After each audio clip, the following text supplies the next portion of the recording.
Salut à tous, merci de votre fidélité. Bienvenue sur Direct Course. Nous allons évoquer ce superbe quintet du mercredi 22 septembre. Il se déroule sur l'hippodrome du Croisé-la-Roche. Réunion 1, course 1 pour ce prix du journal La Voix du Nord. Ils ne seront que 13 au départ. Il ne faut donc pas s'attendre à de très gros rapports. Mais attention, plusieurs champions sont en piste. Nous évoquerons donc ce quintet labellisé Groupe 3. Ensuite, je vous transmettrai les informations recueillies pour vous concernant la Réunion 3 consacrée aux trotteurs sur l'hippodrome de Vichy. On revient sur ce quintet, je vous le disais, ils sont nombreux les chevaux de qualité à s'y présenter. Mon préféré sera le numéro 2, Commander Co. Le cheval pour ses débuts à Vincennes a terminé bon 6e sans que son driver ne soit méchant avec lui du prix d'été. L'épreuve de référence par excellence, ils sont 5 des 13 compétiteurs à avoir disputé cette épreuve de groupe 2 dernièrement. Le numéro 2, donc Commander Crow, revient sur un parcours de vitesse, en tout cas un départ autostart qui va lui convenir à merveille. Il est confirmé avec ce mode de départ. En Suède et en Scandinavie, il a fait sensation à diverses reprises par le passé, se permettant d'ailleurs le Lix de devancer des chevaux de la trempe de Torvald Palema. C'est une référence, c'est un très bon cheval que ce Commander Co. Il sera ici déféré des 4 pieds, ce qui n'était pas le cas en dernier lieu, drivé par Jean-Michel Bazir, un bon numéro derrière la voiture. À mon avis, cette fois-ci, il peut prendre sa revanche sur ceux qui l'ont devancé dans le prix d'été. Mon favori numéro 2, Commander Co, à mon avis, sur cette piste plate du Croisé-la-Roche, il s'annonce redoutable. Je lui oppose le 7, Orlando Sport, qui n'a plus à faire ses preuves dans les lots de cet acabit. Un cheval confirmé dans les groupes 1, mais également dans les groupes 2.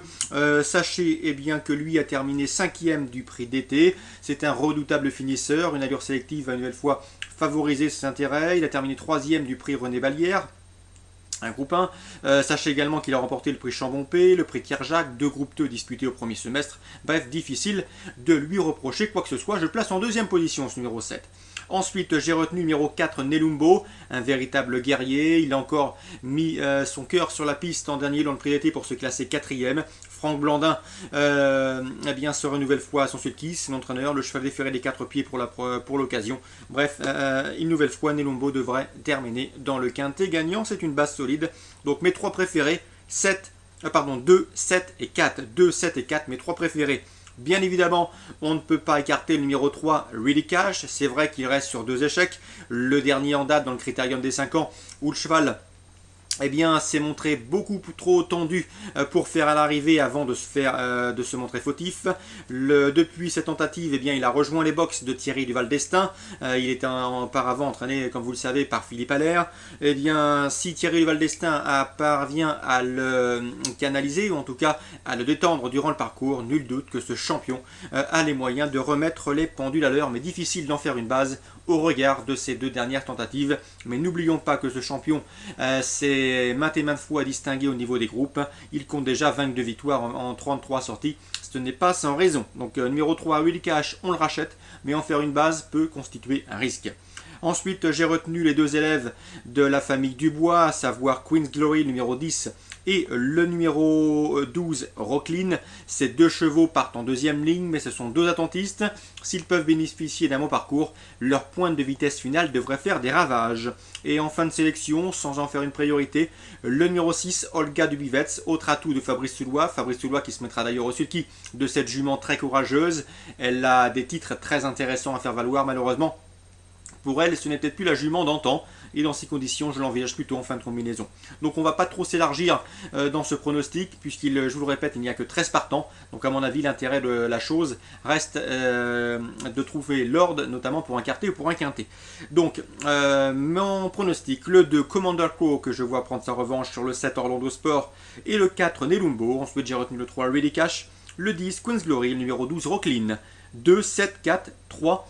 Ensuite, le 10 et le 12. Et éventuellement, pour les amateurs de combinaison élargie, on rajoute le numéro 6, Olga Dubivets. Sachez que dans cette épreuve, nous avons la rentrée et nous aurons un œil très attentif sur la rentrée de Molnu Corta, qui n'a pas paru en piste depuis mars 2010. Le champion est vainqueur du prix d'Amérique. Nous avons également la présence de Prince GD qui lui effectue son grand retour, un vainqueur de Cornulier avant ses récentes mésaventures, qui n'a pas paru en piste depuis le mois de février 2009. Sachez aussi que Juan Durib est de la partie. Malheureusement pour ses preneurs il sera ferré pour l'occasion et on sait qu'il est bien meilleur en courant pieds nus. On revient sur Vichy, on se dirige sur Vichy. Deuxième course, première information, le 211 Snatch. C'est une rentrée, le cheval n'a pas paru en piste depuis le mois de juin, mais Guillaume Beaufils, son entraîneur driver, est confiant, il serait déçu de ne pas terminer dans le trio de tête dans cette épreuve. Je sais également que concernant Samurai Purple, présenté par Johan Lemay, eh bien on en escompte un bon comportement, un cheval difficile à recommander puisqu'il n'est jamais à l'abri d'une bêtise. Un cheval qui manque encore de force, mais s'il reste dans de bonnes allures, son entraîneur en attend également un bon résultat. Donc les deux informations pour la deuxième, 211 Snatch, 208 Samurai Purple. À mon avis, dans cette épreuve, il faut également racheter le 207, Sirius Dubouquet. Il vient de s'essayer vainement aux trot montés. Auparavant, au trot attelé, il avait fourni et enregistré de bons résultats. Il peut reprendre le cours de ses bonnes sorties. Donc mes préférés 211, 8 et 7 pour cette deuxième. La suivante, c'est une épreuve réservée à la jeune génération des U. Eh bien, sachez que je sais que Michel Triomphe estime beaucoup le 303. Son U, c'est un cheval compliqué, un cheval qui demeure fautif. Mais attention, s'il est sage, il peut mettre tout le monde à cœur. C'est ce que nous a confié Michel Triomphe. Son interview est disponible sur Canal Turf Radio. Au même titre que celui de Guillaume Beaufils d'ailleurs, ou encore Johan Lemay, que je vous ai évoqué dans la deuxième course. Dans cette troisième course, donc, nous avons également le 310, c'est Georges Fournigaud qui m'en a parlé ce week-end. Je me suis entretenu avec lui pour ses partants de mardi à Vincennes et notamment de lundi. Eh bien, sachez que Georges m'a dit que ce poulain était estimé dans la maison et a débuté victorieusement. On escompte une confirmation, mais que Georges, lorsque je l'ai appelé en début de semaine, ne connaissait pas l'opposition. L'opposition qui pourrait peut-être être emmenée par un produit de Jean-Michel Bazir, c'est le 311. C'est une pouliche qui a des titres intéressants à faire valoir. Et le 309, présenté par Philippe Daujard. Bref, à mon avis, il faudra tourner autour de ses représentants et de ses concurrents. 303, 10, 11 et 9. 303, 9, 10 et 11. Mais attention, c'est une course pour la jeune génération et il faut rester très prudent. La quatrième, Laurent Simon, très confiant avec ses deux élèves de cette quatrième, sachant que l'autre, son troisième partant dans une épreuve plus tard, eh bien, n'est pas une priorité. Il se déplace surtout pour le 404 Képi des Caillons et le 413 Kelmisvik, jument de qualité. Elle retrouve une tâche largement dans ses cordes. Si elle peut bénéficier d'un bon parcours planqué, elle peut faire mal à tous ses rivaux du jour. Concernant le 404 Képi des Caillons, la dernière fois c'est mal passé pour lui. Il a dû sortir un petit peu trop tôt, il a fait son effort prématurément. Il faut le racheter, lui aussi doit courir caché car il sait finir très vite. Donc Laurent Simon confiant avec le 404 Képi des Caillons, avec le 413 Kelmisvik. On poursuit avec la septième. Je sais que que Stéphane Dumont est très confiant avec le 706 Toscane du Sac. C'est tout simplement la course visée pour son représentant et pour son élève. Le 701 Top Marceau, un cheval qui possède également du potentiel. Il a progressé depuis sa course de rentrée à Toulouse.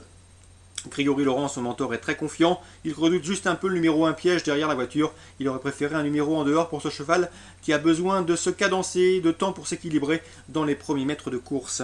Dans cette épreuve, attention également à William Bijon. S'il se déplace, ce n'est pas des fins touristiques. Il drivera le 711 Tino Madric, un cheval qui a priori vaut largement un lot comme celui-ci. Donc la septième, le 711 Tino Madric constitue un rival de taille. Pour le 706 Toscane du Sac, Stéphane Dumont est confiant. 701 Top Marceau, s'il n'est pas victime de son numéro 1 derrière la voiture. Dans cette épreuve, également l'élève 713 Star du Caillou qui a des performances intéressantes, qui n'a jamais déçu depuis ses débuts, mérite d'être inclus dans un jeu trio, voire couplet élargi. Donc on se résume, 711, 706, 713 et 701.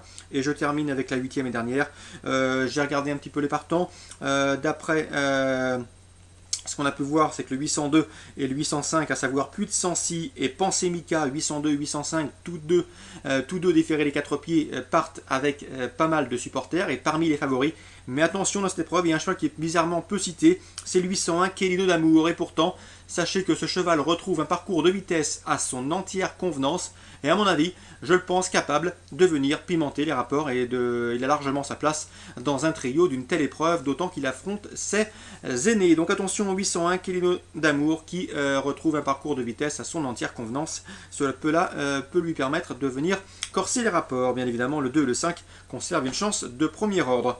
Voilà, tout est dit pour ce programme de mercredi. Très bon jeu à tous. Rendez-vous demain comme d'hab. Et en tout cas, bonne journée.